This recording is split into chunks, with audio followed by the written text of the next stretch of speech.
It was a pleasure of Classic Revive to have life coach Miss Mansi Pandey for Classic Talks. Classic revive में आज मानसी पांडे जी का स्वागत है। Mansi Pandey ji life coach और emotional wellbeing की practice में काफ़ी एक्सपर्टीज में जानी जाते हैं। तो मानसी जी, सबसे पहले हम आपसे ये जानना चाहेंगे कि आपकी ये जो लाइफ कोचिंग की प्रैक्टिस है, आप इसके बारे में कुछ बताइए। Thank you so much for inviting me classic revive and I am very happy. बहुत खुशी हुई यहाँ आकर के। और लाइफ कोचिंग पिछले 10-11 साल से ही कॉइन्ड शब्द है, जो बहुत मतलब बहुत अब यूज में ले रहे हैं लोग और बता रहे हैं। Basically counselling, therapies, support and care of emotional health and mental health. People like us do that. And life coach 25 साल से मैं ये कर रही हूँ। मेरी पहली, अगर मैं कहूँ कि जॉब, अगर इस फील्ड में बोलूँ तो I was a counselor on a very nice website. It started from there 2000 ajisunteho.com and it has grown till now. I am a founder of my own company Life and More, जहाँ से हम लोगों को emotionally healthy, mentally healthy और बहुत खुश रहना सिखाते हैं और उनको उसका सपोर्ट भी देते हैं और हम केयर भी करते हैं कि हमारे यहाँ जो आए वो खुश रहे और आज अपने भी अगल बगल हर जगह खुशी बांटे। तो मानसी जी, क्या हम ये भी समझ सकते हैं कि इस क्षेत्र में पर्सनैलिटी डेवलपमेंट भी एक ऐसा सेगमेंट है जिसमें आप अपने प्रैक्टिस करते हैं? जी बिल्कुल। तो यही पर्सनैलिटी डेवलपमेंट के संदर्भ में एक सवाल है जहाँ पे हम आपसे ये जानना चाहेंगे, क्या एक न्यू बॉर्न बेबी भी एक पर्सनैलिटी कंसीडर की जा सकती है? जी बिल्कुल। न्यूबॉर्न बेबी 6 महीने से आप देखेंगे बहुत हरकतें बढ़ जाती हैं उनकी, और जब बच्चा जन्म लेता है तो भी उसका ऑरा देख के आपको समझ में आएगा। हमारे यहाँ कहते हैं कि पूत के पांव पालने में ही नजर आ जाते हैं। तो बच्चों की अपनी पर्सनालिटी होती है और वो बहुत खूबसूरती से शाइन करती है। माँ बाप को ये देखना चाहिए, माता पिता को, कि वो बच्चा सचमुच में भगवान की देन होते हैं बच्चे, और आप जो है उनको ध्यान रखें कि उनके सामने कुछ भी गलत तरीके की बातें ना करें। और उसको तब भी आप यदि कहेंगे कि हाँ तुम बहुत अच्छे हो, तुम बहुत आगे बढ़ोगे, तुम बहुत बहुत अच्छी काम करोगे, तो बच्चा तब भी मुस्कुराएगा। And you will see that that child has his own kind of personality. वो दिखाते हैं, कई बच्चे बहुत रोते हैं, कई बच्चे कम रोते हैं। बहुत सारी चीजों से उनकी पर्सनालिटी जो है झलकती है और बहुत छोटे से झलकती है। तो जैसे कि हमने आपसे ये समझा कि एक न्यू बॉर्न बेबी की भी अपनी एक पर्सनैलिटी होती है, लेकिन हमारे अगले जितने भी सवाल होंगे पर्सनैलिटी के साथ साथ जो अगला शब्द है डेवलपमेंट, वो डेवलपमेंट से संदर्भ में होंगे। जैसे कहा जाता है कि कुछ लोग का जन्म से ही उनकी पर्सनैलिटी काफी स्टैंडर्ड मानी जाती है। कुछ लोग ऐसे होते हैं कि जो कोचिंग करके अपनी पर्सनैलिटी को बहुत बेहतर कर लेते हैं, और कुछ लोग ऐसे भी होते हैं कि जो कोचिंग लेने के बाद भी स्टैंडर्ड्स पर्सनैलिटी के मीट नहीं कर पाते। तो इसके बारे में आप क्या कहना चाहेंगे? यहाँ हमको समझने की जरूरत है कि पर्सनालिटी के बारे में हम समझते क्या है। What is this basic thing called personality? See, personality can be we have categorized कि बहुत कॉन्फिडेंट है, अंडर कॉन्फिडेंट है। तो ये सारे कैटेगराइजेशन कर करके हमने बहुत बचपन से ही लेबल करना शुरू कर देते हैं। कुछ लोग काफी कॉन्फिडेंट होते हैं नेचुरली, और उनका जो एनवायरनमेंट होता है वो भी बहुत सपोर्टिव होता है, तो वो बहुत कुछ खुद कर सकते हैं, खुद कर पाते हैं। तो कुछ लोग ऐसे होते हैं जिनकी ग्रूमिंग ही ऐसी हो जाती है कि वो बहुत ही नेगेटिव एनवायरनमेंट में बढ़ रहे होते हैं, और फिर धीरे धीरे उनकी जो माइंडसेट है, जो मेंटालिटी है, वो towards negative and negative self talk की तरफ चली जाती है। तो यहाँ पर वो थर्ड कैटेगरी आता है कि वो कोचिंग के बाद भी नहीं हो पाए। लेकिन अगर कोच अच्छा है और अगर उसमें तरीका है, उसको बहुत ही तरीके से हम उसको बढ़ाते हैं, तो development, enhancement is possible. And ऐसे लोगों को ऐसा कभी नहीं कहना चाहिए कि आप नहीं डेवलप कर पाएंगे। हो सकता है कि उनकी वो तमन्ना भी ना हो वो बनने की, तो ये भी the passion is also important and the point is if you want to perform your passion as well as what you really are working on, आप करना भी चाहते हैं कि नहीं। कुछ लोग डॉक्टर नहीं बनना चाहते लेकिन माता पिता उनको डॉक्टर ही बनाना चाहते हैं, फिर उनको कई सारे कोचेस के पास ले जाते हैं या थेरेपिस्ट के पास ले जाते हैं और काउंसल करने की भी कोशिश करते हैं, लेकिन वो फिर भी उसको क्लियर नहीं करते हैं। तो इसका रीजन है कि वो नहीं करना चाहते हैं। तो हमें ये भी फाइंड आउट करना चाहिए कि वेदर वो उस पर्सनालिटी को वो करना है या नहीं करना है। ग्रेट। मेरा अगला सवाल है कि जैसे आज की डेट में ये टर्म काफी माना जाता है, मिलेनियल और जेंसीज, है ना, जो 1981 से 1996 है वो माने जाते हैं मिलेनियल से, और जो 1997 से 2012 तक ये जेंसीज माने जाते हैं। तो इसके बारे में अगर आप थोड़ी सी जानकारी हमें दे सके तो। देखिए, ये तो हमने बनाए हैं कैटेगरीज, लेकिन जो जेंजी है उसका एक बिल्कुल अलग लाइफस्टाइल है। उनके लिए लाइफ बहुत इजी, बहुत ही ज्यादा एक्सपोजर और बहुत ही लेड बैक ऐसा लोग कहते हैं कि उनकी लाइफस्टाइल है। तो इनको कई जगह ऐसे प्रॉब्लम्स हो रहे हैं, जैसे इनको चैट जीपीटी, सारे एआई टूल्स अब आ गए, तो अब इनको आधे को ईमेल्स लिखने नहीं आते, तो इनको जॉब्स में दिक्कतें होती हैं। और जगह पे इनका जीवन जीने का जो तरीका है वो बिल्कुल डिफरेंट है। मैं ये नहीं कहूंगी कि बिल्कुल गलत है, क्योंकि इनमें कुछ पॉजिटिव चीजें भी हैं। जैसे इनको बहुत क्लैरिटी है कि इनको क्या करना है और क्या नहीं करना है, किनसे मिलना है और किनसे नहीं मिलना है। रिलेशनशिप्स के बारे में बहुत ओपन होते हैं और क्या करें, किससे रिलेशनशिप रखनी है या तोड़ देना है। तो they are very quick thinkers and quick decisions लेते हैं। मिलेनियल्स थोड़े ग्राउंडेड हैं, उनको जो वो जिस एनवायरनमेंट में बड़े हुए हैं उनकी सोच अलग है जेंजी से, और वो काफी चीजें सीखते हुए, क्योंकि गूगल और ये चीजें लेट से आती गई, लेकिन अब जो है गूगल के बिना किसी का काम नहीं चलता है। तो millennial personality is a bit grounded, Gen Z is flying.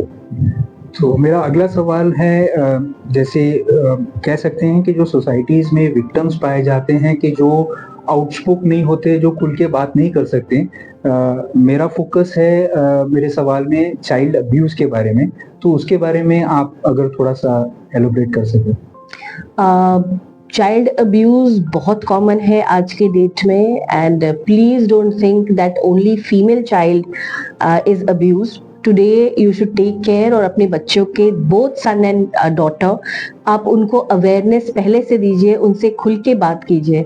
और एक चीज जो माता पिता आज बहुत लैक करते हैं वो स्किल है लिसनिंग स्किल्स।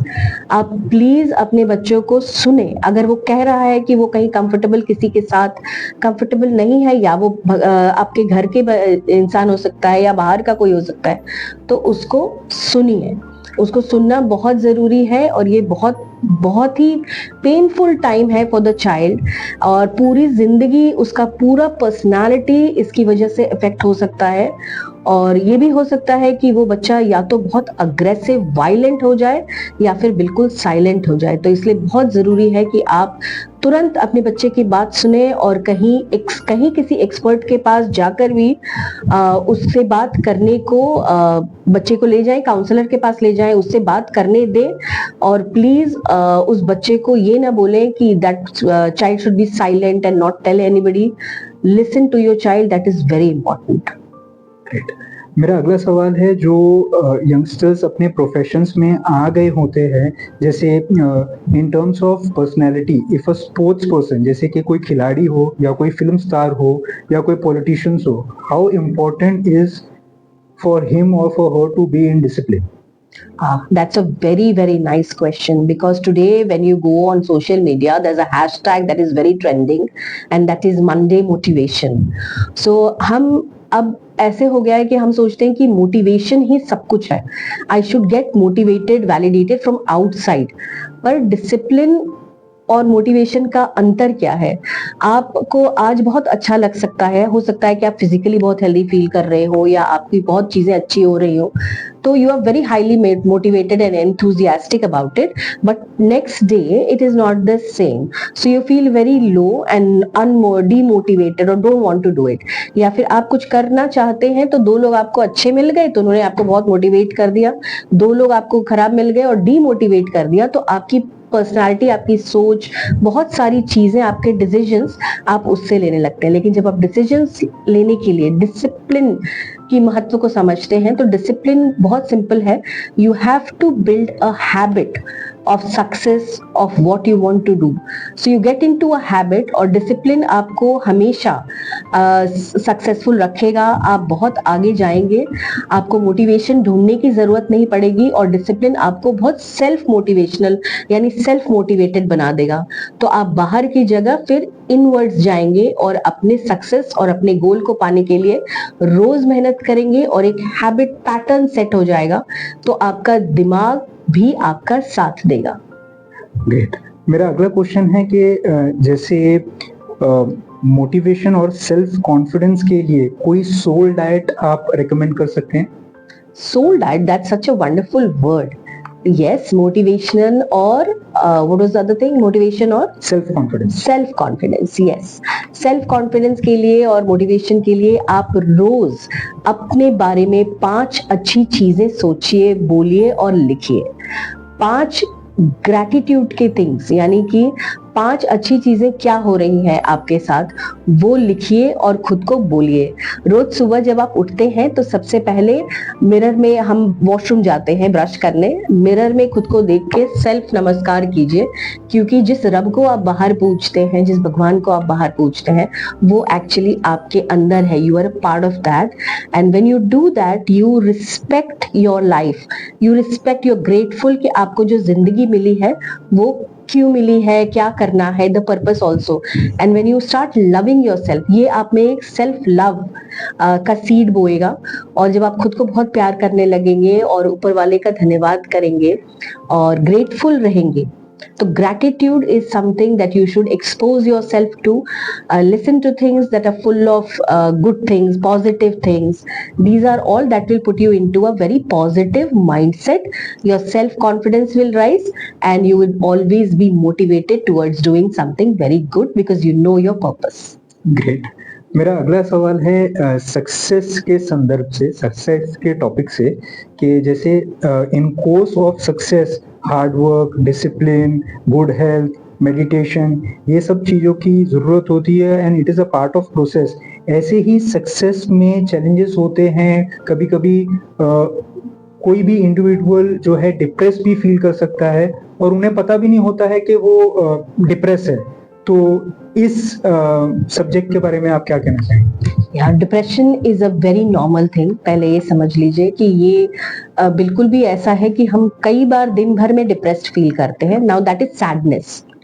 जो स्मॉल वर्जन बोले तो वो सैडनेस से शुरू होती है और कभी कभी वो डिप्रेशन के तरफ बढ़ने लगती है। डिप्रेशन के साइंस हैं कि आप सेल्फ भी रियलाइजेशन कर सकते हैं, आप कुछ बहुत अच्छा कर रहे थे लेकिन अब आपको कुछ करने की इच्छा नहीं होती, बेड से निकलने की इच्छा नहीं होती, लोगों से आप विड्रॉ करने लगते हैं, अपने दोस्तों से विड्रॉ करने लगते हैं, उन लोगों से विड्रॉ करने लगते हैं जिसके बारे में आपको अच्छे से पता है कि ये मेरा केयर करता है या मुझे साथ देगा। तो you should understand that it is okay not to be okay. First thing, it's not a taboo if you are depressed. It's okay, it happens with everyone. So it's okay not to be okay, but it's not okay to suffer alone. इस समय आप अपनों से बात कीजिए, और अपनों के लिए खास ये मैं कहना चाहूंगी कि प्लीज, अगर आप चाहते हैं कि आपके बच्चे, आपके स्पाउस, आपके फ्रेंड्स सक्सेसफुल हो, तो प्लीज एक नजर रखें और देखें और समझें कि कुछ तो चेंजेस हैं, यानी बिहेवियरल चेंजेस पे नजर रखें। और अगर आप खुद डिप्रेस्ड फील कर रहे हैं, बिना शर्म उठे आप जिस काउंसलर, जिस कोच, जिस साइकोलॉजिस्ट को जानते हैं, नंबर घुमाएं और जाकर के मिलें। बहुत आसानी से आप उससे बाहर आ जाएंगे और आपको कोई रोक नहीं पाएगा। अगर आपने देखा होगा तो दीपिका पादुकोण वगैरह बहुत सारे ऐसे लोग हैं जिन लोगों ने ओपनली इसको डिस्कस किया है, तो शर्माने की बिल्कुल जरूरत नहीं है। जैसे हमको बुखार हो सकता है वैसे ही हमको डिप्रेशन भी हो सकता है। So please mental health taboos और ये इमोशनल हेल्थ टैबूज को साइड में रखें और क्लैरिटी के साथ फैसले लें अपनी जिंदगी के, क्योंकि आपको सक्सेसफुल होना है तो आप ही को होना है और आप ही मदद कर सकते हैं खुद की। Great, very well said. Mansi ji, हम आपसे समझना चाहेंगे कि आपके लाइफ कोच की प्रैक्टिस में आपके चैलेंजेस क्या रहे और आपके माइलस्टोन्स क्या रहे? हाँ, चैलेंजेस तो हमेशा से ऐसे रहते हैं कि जो क्लाइंट्स हैं वो पहले एक्सेप्ट नहीं करते, यानी डिनायल में रहते हैं, but it is a process of this thing. यानी कि अगर मैं अच्छा फील नहीं कर रहा हूँ या कॉन्फिडेंट नहीं हूँ या किसी चीज में कोई प्रॉब्लम है जो आ रही है, तो सबसे पहले हम डिनायल में चले जाते हैं, तो उससे उनको निकालना। फिर हमारे चैलेंजेस थे, पहले हमारे चैलेंजेस थे कि हमारे पास कोई ऐसे प्लेटफॉर्म्स नहीं हुआ करते थे जहां से हम रेगुलर क्लाइंट्स के इनपुट हो या फिर अपना मार्केटिंग हो, ब्रांडिंग हो। ये सब छोटी छोटी चैलेंजेस थी and I never found it, I always found solutions for what I want to do because I am a very one to one person. But my milestones if I talk about, then I am really really literally really happy कि जो भी हमारे पास आया, एक कहानी आपको एक कुछ बताऊंगी, 2-3 चीजें।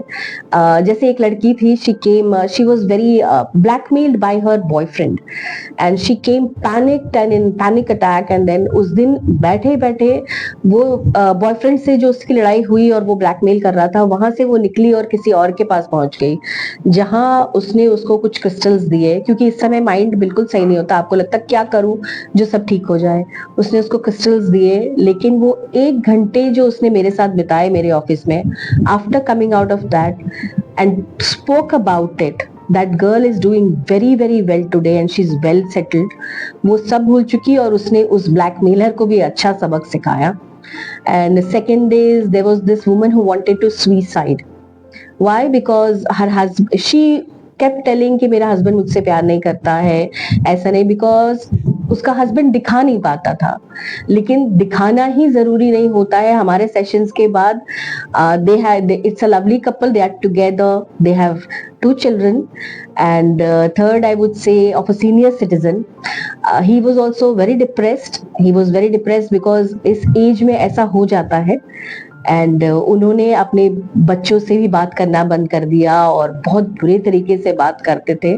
और जब वो हमारे पास आए तो he was very angry because उनके बेटे ही हमारे पास लेके आए थे। लेकिन आज वो अपने बेटे पोते और इनफैक्ट बहुत सारे फ्रेंड्स बन गए हैं अब उनके, तो he is also very happy. तो ऐसी बहुत कहानियां हैं मेरे पास और मैं बहुत जल्दी वो कहानियों को रिलीज भी करने वाली हूँ without any names. And you will understand that the human mind is so beautiful and complicated, but there is a cure for everything। क्योंकि हम जो भी करते हैं वो हमारे थॉट की वजह से करते हैं। जैसे ही हम कुछ सोचते हैं, पॉजिटिव नेगेटिव जो हम कहते हैं ना, तो अगर हम कोई नेगेटिव थॉट आता है तो हम देखेंगे कि हम फील भी नेगेटिव करने लगते हैं, और जब हम फील नेगेटिव करते हैं तो हम उस पर रिएक्ट करते हैं, हमारे एक्शन रिएक्शन हो जाता है, और हम रिजल्ट क्या होता है, हमारे रिश्ते बिखरने लगते हैं, हमारा घर टूटने लगता है, हमारे जॉब करियर में प्रॉब्लम होने लगती है। लेकिन अगर हम यही थॉट जहां से बिल्डअप हो रहा है उसको ठीक करें तो हम सब कुछ ठीक कर सकते हैं और खुश रह सकते हैं। And I would also like to add one more thing, that happiness के बारे में लोग सोचते हैं कि कल मुझे वो 100 रुपए मिल जाएंगे तो मैं बहुत खुश हो जाऊंगा, लेकिन परसों मुझे 200 रुपए मिल जाएंगे तो मैं बहुत खुश हो जाऊंगा। लेकिन जिस दिन वो 100-200 रुपए नहीं मिलेंगे तो क्या आप खुश नहीं रहोगे? खुशी आपके अंदर है, आपके भीतर है, और आप इसको रोज क्रिएट कर सकते हो, क्योंकि आप ही खुशी का स्रोत हो। तो इसे बाहर खोजना बंद करें और अपने अंदर ढूंढें। Great. Mansi ji, we at Classic Revive really feel very grateful to have you on our channel। Thank you so much। And आप Classic Revive के बारे में क्या कहना चाहेंगे? Yes. First of all, again, I want to thank you for having me on your channel. And whatever I know about Classic Revive, I am really feeling grateful and happy to be on this platform. क्योंकि इनके intentions इतने अच्छे हैं और इतने pure हैं. You want to, Classic Revive is a channel that is doing all good things. They want to bring all good people together, ताकि वो environment हो and हमारे humanitarian हो, psychological, mental, फिर दूसरी तरह की problems, जितनी भी तरह की challenges मैं बोलूँगी अगर हम face कर रहे हैं, तो they are working hard to bring all people together so that they can be doing a large scale पर ये अच्छी काम कर सकें. तो I really wish you all the best and I am always with you. And कभी भी याद करें, आप तो बहुत अच्छा काम कर रहे हैं, तो I would always be there for you. Thank you so much. Best wishes always. Classic Revive would like to convey a best wishes always to Miss Mansi Pandey. If any of our viewer would like to book a counseling appointment from Miss Mansi Pandey, you may call at 9029319204. Classic Revive would like to mention special thanks to STOT Mr. Navteshwar Singh.